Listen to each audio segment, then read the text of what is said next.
겸손과 기도. 천미예수님, 계약궤 말인가요? 계약궤. 예. 언약궤, 괴짝. 다름이 아니라 계약궤는 사실 얼마 전에 유튜브에서도 한 분이 저한테 질문했던 내용인데요.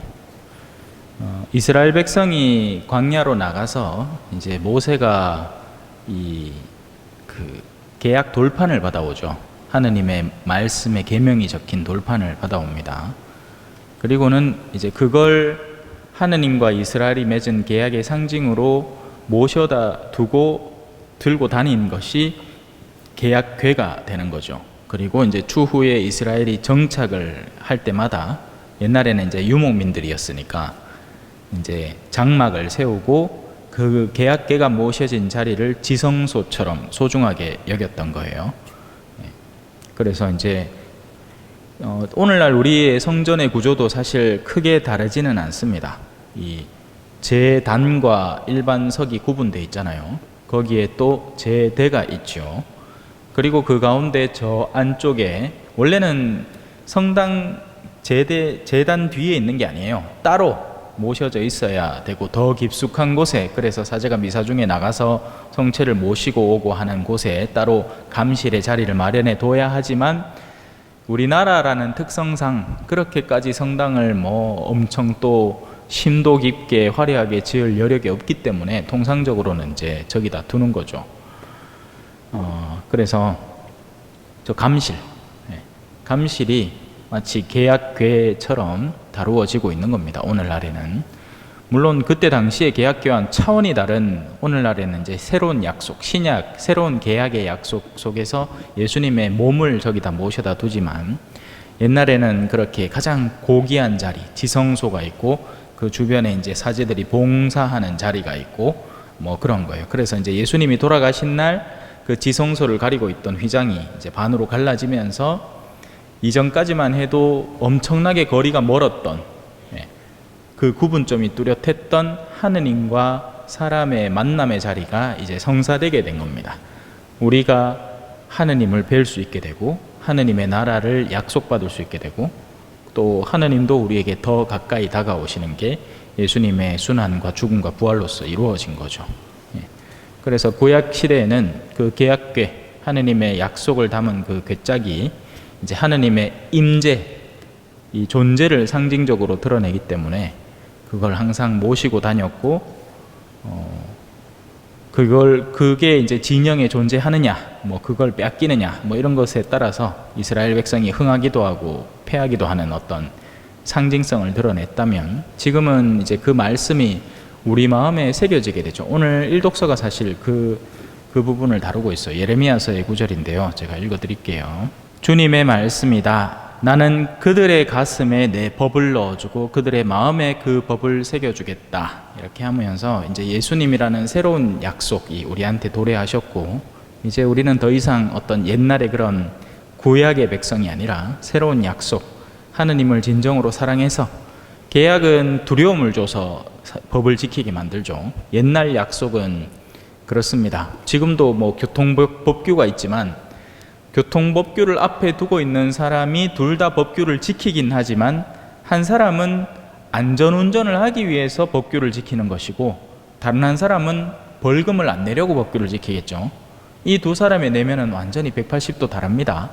이 사람은 신호가 없어도 주의하면서 갈 사람이고, 이 사람은 신호만 없으면 달려갈 사람인 거죠. 그래서 이제 옛날 약속, 그렇게 우리를 두려움으로 감싸고 계약궤를 건드리면 죽어보고 이런 약속에서, 이제는 우리가 예수님의 몸을 직접 받아 모시는 새로운 약속의 단계로 건너오게 된 겁니다. 이제 우리에게 있어서 계약궤는 바로 예수 그리스도이신 거죠.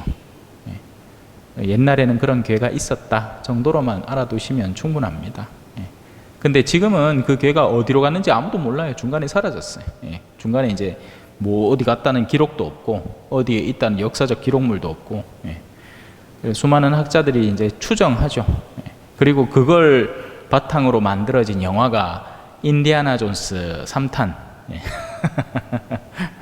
그거 보면 그거 나옵니다. 그래, 독일 병사들이 이제 그걸 어디서 구했는 거야. 그래가지고 이제 그거 뚜껑 열면 주변에 있는 군사들 다 죽어보고 그러죠.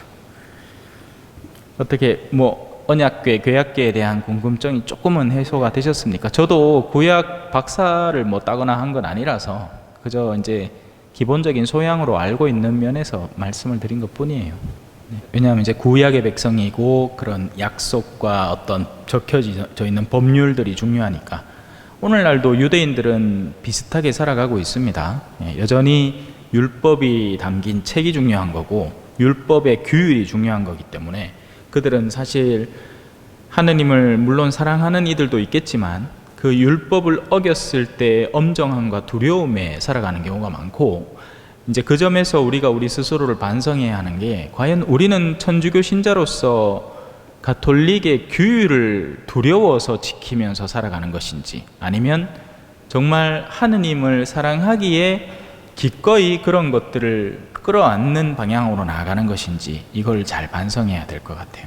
예를 들어서 주일에 나가는 것도요, 무조건 주일이기 때문에 미사를 가야만 하는 법규가 있어서 그걸 지키는 게 아니라, 원래는 10계명 중에 세 번째 계명이 뭡니까? 주일을 거룩히 지내라라는 계명입니다. 거기에서 파생된 것이 그럼 주일에 성당에 가자는 거죠. 왜? 주일을 거룩히 지내는 방법 가운데 가장 거룩할 수 있는 아름다운 수단이 뭘까? 그건 바로 하느님과 마주하는 성찬의 자리고 미사니까. 그래서 미사를 가는 거지. 예를 들어서 한 의사가 3교대를 하는 근무를 하는 의사인데, 지금 자기가 이 병원에 존재를 해야 이 다른 의사들도 또 쉬고 그 다음 진료를 볼 수가 있는 상황이고, 또 내가 맡고 있는 어떤 이 수술 일정 가운데 내가 그 수술을 집도를 해야 살 수 있는 환자들이 하필이면 일요일에 걸려 있단 말이에요. 그렇다고 그러면 이 의사가 가톨릭 신자인데 그 의수를 집행하는 것이 오히려 더 하느님 앞에 거룩한 행위를 하는 거죠. 사람을 돕고 생명을 살리는 일을 하는 거니까. 그래서 그런 주일의 의무는 그런 직분의 사람들에게는 적용되지 않는 겁니다. 근데 이제 우리는 지나치게 예를 들어서 법규만 소중히 여긴 나머지 이 주일의 본질을 상실하는 경우가 많죠. 그리고 뭐 그건 둘째치고 지금 우리가 초전 성당에 있으니까 그나마 또 그런 이야기를 할 수 있는데, 지금 젊은 세대는 아예 주일이라는 것에 대한 긴장감도 없고요. 그걸 왜 지켜야 되는지도 모르고, 그 이전에 형성되어 있어야 하는 하느님이라는 분에 대한 관념 자체가 굉장히 흐릿해 있는 겁니다. 이게 이제 보다 심각하고 중대한 문제죠. 지금까지 신앙생활을 안 해온 건 아니에요. 신앙이라는 범주 안에 살아왔죠. 여름에는 신앙학교 가고 겨울에는 상관학교 가고 그랬었어요. 주일학교도 다 하고. 그러나 바로 교회가 이 점에서 실패를 해버린 겁니다. 신앙이라는 밑바탕을 깔아주지를 못하고 행사를 자꾸 돌린 거예요. 그러다 보니 성당 생활을 오래 하긴 했는데 이 껍데기 신앙생활에 너무 치중한 나머지 이 하느님과 유대관계가 깨져버린 거죠. 형성되기도 전에. 자, 이제 시작을 해봅시다. 성부와 성자와 성령의 이름으로 아멘. 하늘에 계신 우리 아버지, 아버지의 이름이 거룩히 빛나시며 아버지의 나라가 오시며 아버지의 뜻이 하늘에서와 같이 땅에서도 이루어지소서. 오늘 저희에게 일용할 양식을 주시고 저희에게 잘못한 일을 저희가 용서하오니 저희 죄를 용서하시고 저희를 유혹에 빠지지 않게 하시고 악에서 구하소서. 아멘. 성부와 성자와 성령의 이름으로 아멘. 찬미 예수님 오래간만입니다. 그죠? 와주신 분들 모두 환영해요. 이제 에어컨을 고쳐놨으니 이 시원함을 만끽합시다. 그죠? 얼마나 좋은 환경이에요. 자, 지난 시간까지 마르코복음 10장 27절까지 했습니다. 이제 28절 들어가 볼게요. 따름과 보상이라는 것입니다. 그때 베드로가 나서서 예수님께 말하였다. 보시다시피 저희는 모든 것을 버리고 스승님을 따랐습니다. 자, 버린다라는 것은, 자, 제가 지금 휴대폰을 잠깐 내려놓았죠. 그럼 버린 겁니까? 설령 제가 까먹고 이걸 여기다 두고 갔다. 그래서 누군가가 이걸 쓰레기통에 버렸다. 그럼 이 휴대폰은 버려진 걸까요? 아닐까요? 이 두 가지 의미가 있습니다. 물리적으로는 저에게서 떨어지고 버려졌지만 저는 더한 열정으로 이 휴대폰을 찾아다니기 시작할 거예요. 내가 어디다 뒀더라? 네. 그러니까 외적으로 단순히 물리적으로 거리를 두고 떨어뜨려 놓는다고 버리는 것이 아니라 진정한 버림은 내면에서부터 일어나야 하는 겁니다. 그리고 그게 첫 번째 버림에 대한 의미고요.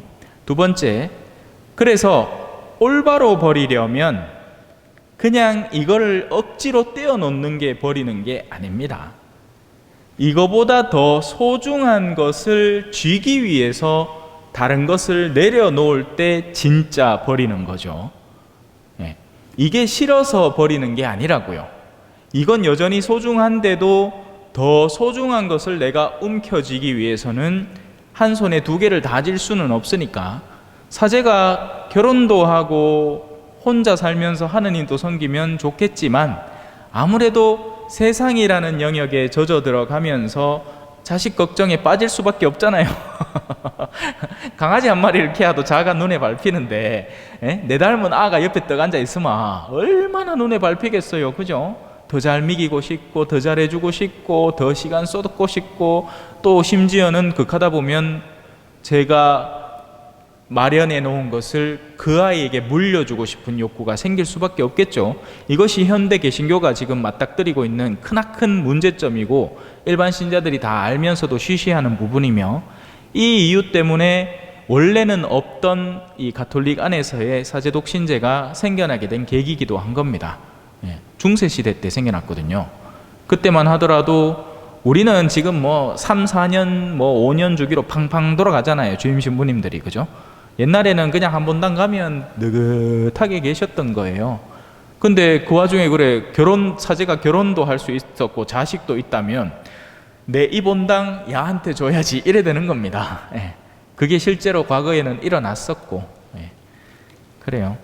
물론 이제 오늘날에는 이런 사제의 독신과 더불어서 어떤 하느님을 향한 온전한 정결의 마음이라는 가르침을 같이 가는 거죠.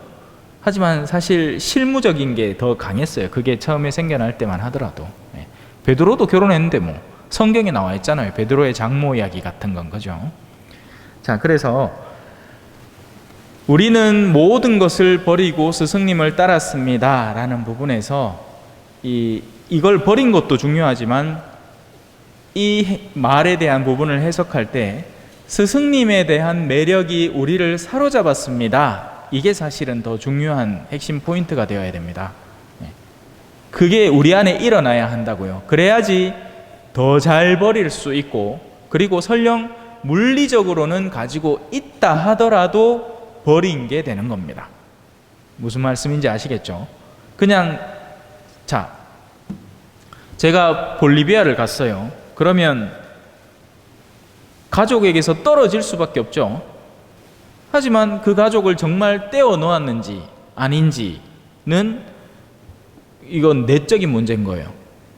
근데 볼리비아에 가서 내 가족보다도 더 소중히 여겨야 할 대상을 맞닥뜨리고 그리고 그들이 실제로 심지어 내 가족도 안 할 사랑을 나한테 쏟아주면서 그들과 가족의 유대관계 같은 그런 유대관계가 더 풍부히 생겨날 때 사실상 그들이 가족이 되는 거죠.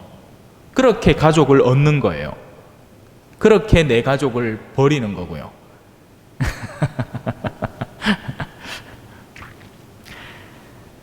예수님께서 말씀하셨다. 내가 진실로 너희에게 말한다. 그래서 앞에 전제 조건이 꼭 붙어야 돼요. 너희는 무조건 세속의 모든 것을 버려라 이렇게 말씀하시는 예수님이 아니에요. 앞에 전제 조건이 하나 꼭 붙습니다. 누구든지 나 때문에 나 예수 그리스도라는 존재에 대한 매력 때문에 그 예수 그리스도가 줄 수 있는 진정한 것의 아름다움에 대한 매력 때문에 집이나 형제나 자매, 어머니나 아버지, 자녀나 토지를 버린 사람은 그리고 예수님은 알고 있어요. 현세적 감각이, 예수님이 뭐 무슨 항상 뜬구름 잡는 소리 하는 분이 아닙니다. 오히려 더 사람들의 속에 흘러가는 것들을 알고 있고, 그래서 어떤 일이 벌어질지 압니다. 어떤 일이 벌어질까요? 현세에서 박해를 받게 되는 겁니다. 현세에서 박해를 받게 돼요. 예수님이라는 분에 사로잡혀서 그분으로 인해서 세상이 내가 얼마든지 누릴 수 있고 지닐 수 있는 것들을 이제 포기하는 사람은 그 포기하는 것의 크기만큼의 거꾸로 박해가 다가오는 것이 흔한 일입니다. 아주 간단한 예로, 얼마 전까지만 해도 술 친구들하고 막 아주 방탕하게 술을 즐기던 사람이 이제 하느님이라는 분에게 매료가 됐고, 그분의 가르침에 매료가 되고, 이 건전한 생활이야말로 우리가 바랄 만한 바람직한 삶이겠구나 하고 그쪽으로 가면 친구들이 가만 안 놔두죠. 놀리고 빈정대고 박해를 시작하는 겁니다. 자매님들의 그런 친구의 부류도 마찬가지고요. 그래서 우리가 거룩한 삶, 지금 아마 이 성경 강의에 나온다는 것만 하더라도 여러분은 적어도 이 시간만큼의 세 속에서 누릴 수 있는 시간을 나름 버리고 오신 셈이에요.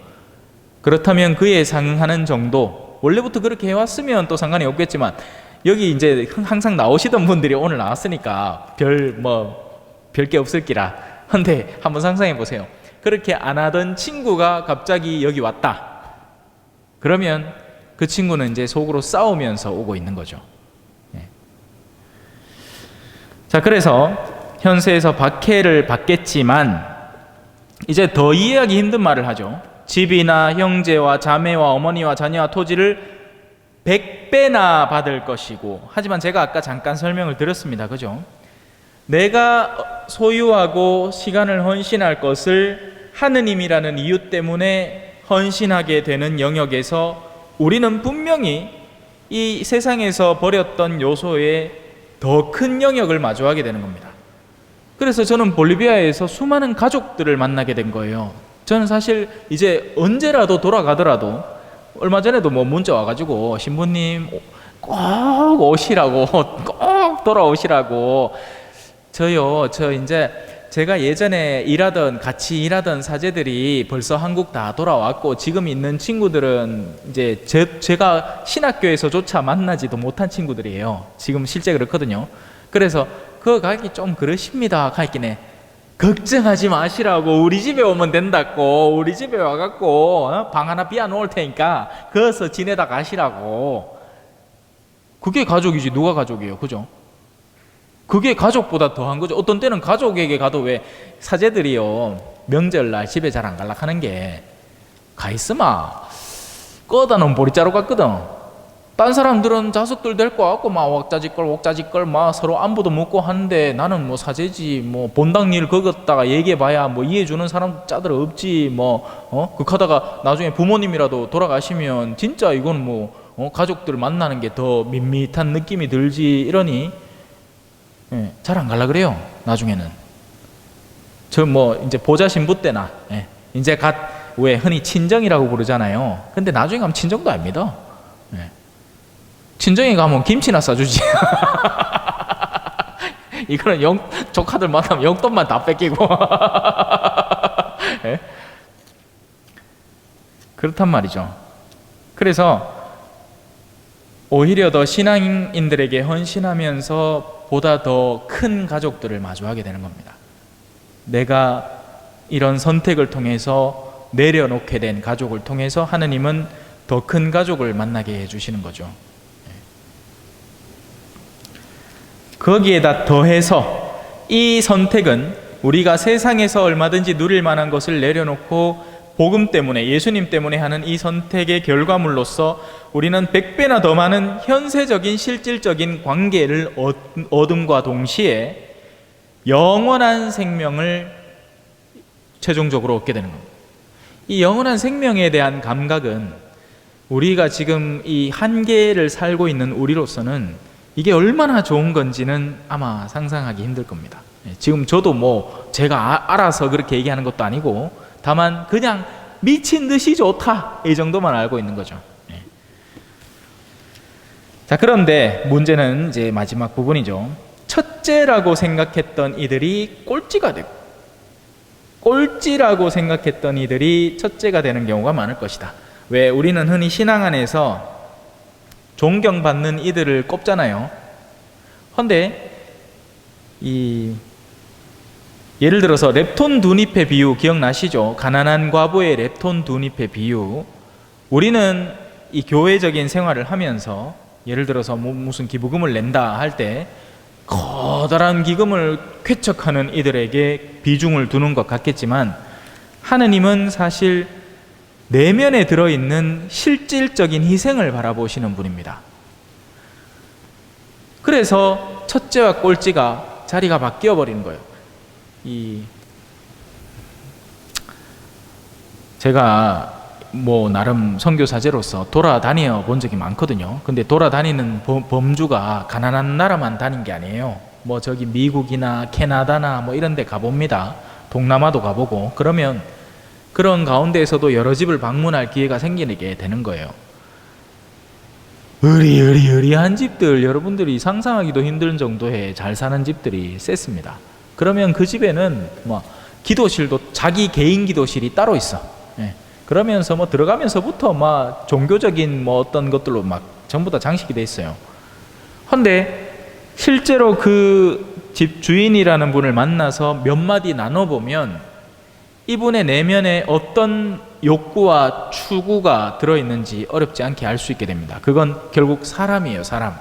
사람에게 집중해 있는 사람이에요. 종교적인 요소로 사람에게 인정을 받으려는 거죠. 그러면요, 이게 서로 상쇄되어 버리는 겁니다. 아무리 종교적 열정이 커도 사람에게 칭찬을 받아버리면 너희는 받을 상을 다 받았다가 되는 거죠. 그래서 숨어있는 영역이 훨씬 더 소중한 겁니다. 그리고 그 숨어있는 영역은 일의 크기하고 상관이 없는 거예요. 프로젝트의 크기하고 상관이 없고, 내가 그냥 주부다.